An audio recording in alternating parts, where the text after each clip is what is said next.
Today is National Iowa Day. This is my favorite holiday because I truly do love this state.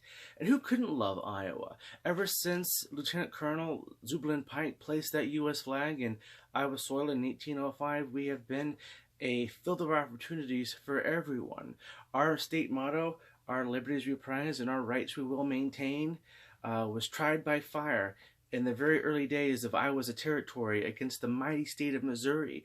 We defended our borders against an invading state trying to take away our territory. The victory in the Honey War was only one of the three times that Iowa would show up the Show Me State. After the Honey War, it was during the conflict known as Bleeding Kansas, to where Iowa helped push Kansas into becoming a free state over the state of Missouri's will for it to become a slave state. And during the U.S. Civil War, thanks to the fast mobilization of Iowans, we were able to get soldiers into the state of Missouri and help keep them into the Union throughout the entirety of the rebellion. When the Mormons were under threat of death in Missouri, Iowans opened up our arms and brought them in. We gave them a home. And in fact, about 12 miles from here, one of their most popular and secret songs was written here in Iowa in Wayne County, down by the city of Seymour. We were a leading partner in the Underground Railroad, and John Brown even spent some time here. And when it came to go into the fight, Iowa put more soldiers into the fight in the Civil War to liberate slaves than any other state per capita. We have been a national standard for our nation's free, appropriate public education that Iowa's very first governor, Ansel Briggs, made a cornerstone of his administration and a core achievement of Iowa in our history, to today, where we are the nation's highest high school graduation rate with 91.4%. We gave birth to the computer, candy corn. We brought Americans to new heights in 1931 with the invention of the trampoline at the University of Iowa. During World War II, this Iowa State University went nuclear for the Manhattan Project. And if you really want to become one of the country's most respected and revered U.S. senators, all you got to do is go to the University of Northern Iowa, where they all say, "We love you, Chuck." You know, you can trust all of your eggs in one of our Iowa baskets, where we produce most of the poultry and eggs for the entire country. We cut the pork that's on your dinner table, and we cut the pork that's in Congress, thanks mostly to the very first female combat veteran to serve in the U.S. Senate with Iowa's very own Senator Joni Ernst. We're all very proud of you, Joni, and we like to watch you make them squeal. So keep up all the good work. You make us all very proud. We are the nation's #2 agriculture state, just behind California. And California has 10 times our population and 3 times our size. And even then, agriculture is only about 5% of our entire economy, whereas the great expanses of our economy are in non-agricultural labor hours, to where 1 in 8 of our jobs is in exports. And we have we are fulfilling hearing aids. We are manufacturing big industrialized tires. We are doing a lot of great things with our economy and expanding it to where we are leading the way, with a 2.7% unemployment rate, which is much lower than the national average of 3.2%.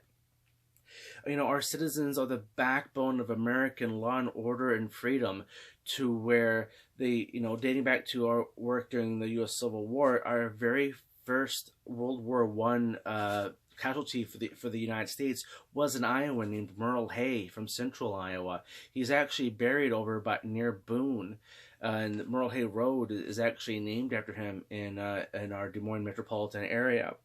We are the #1 recruiting state for the CIA, the FBI, the U.S. Secret Service, Homeland Security, and many other federal agencies. But understand that nationally, the average percent of state citizens that are performing and participating and enlisted into the U.S. Armed Forces is around 1%. In Iowa, we are approaching 8% of our population serving in the U.S. military. So when they say the colors on this flag, they never run from a fight. When these colors are on this flag, they're running towards it. And I think that has a huge impact on why Iowa is dovish on many things and why we don't want to go to war with absolutely everyone, because it's us. We are on the front lines of those conflicts and we know what it means to make those sacrifices. And that's also why I think that we have a lot to be proud of, and why the flag is so important, and why we honor our veterans.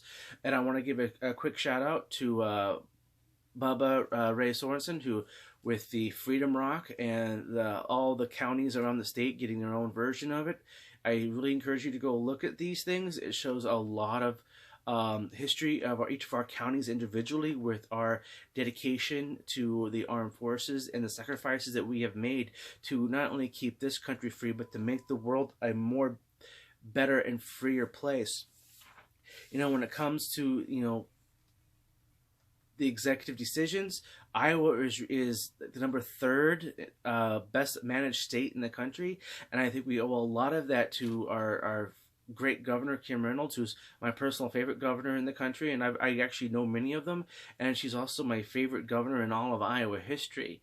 She really personalizes what it means to be an Iowan, and she came from all of us. She's not some one who were able to buy their way in. She literally worked her way through it, and I think that embodies that all of Iowans have this ability to do this, and it's something that we should all be very proud of. So thank you again for all your work, Governor Reynolds. And when it comes to setting the stage for the White House, I mean, our First in the Nation caucuses kind of set the stage for all of it. And, we are a clearinghouse. We are a make it or break it state. If you don't believe me, just ask Joe Biden. And Pete Buttigieg, he's doing okay in New Hampshire now because he won Iowa. We still have, we made him the someone that everyone else is taking on now, because before that, he was still seen as, kind of a 3rd or 4th place guy. By him winning Iowa, that has launched him. And many other candidates since 1972 have seen Iowa as that launching pad. And it holds true, even with the problems that we've had, that Iowa had fulfilled its duty of showing who we think is the most appropriate person to move forward, and who shouldn't be moving forward. So the Iowans have spoken, and I think that it holds true to the values of Iowa being the first in the nation for voting. And people think, well, Iowa's not very diverse. That's not true. Yes, it's true that 90% of our population is white. However, there's not all from one specific country. That's, we have Germans, Croatians, Swedes.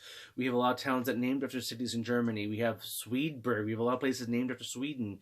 There's a lot of Croatians here in southern Iowa. All the miners were Croatian. That's Slavic. That's Northern Europe. That's Western Europe. That's Southern Europe. That's Lutheran, Catholic, Eastern Orthodox.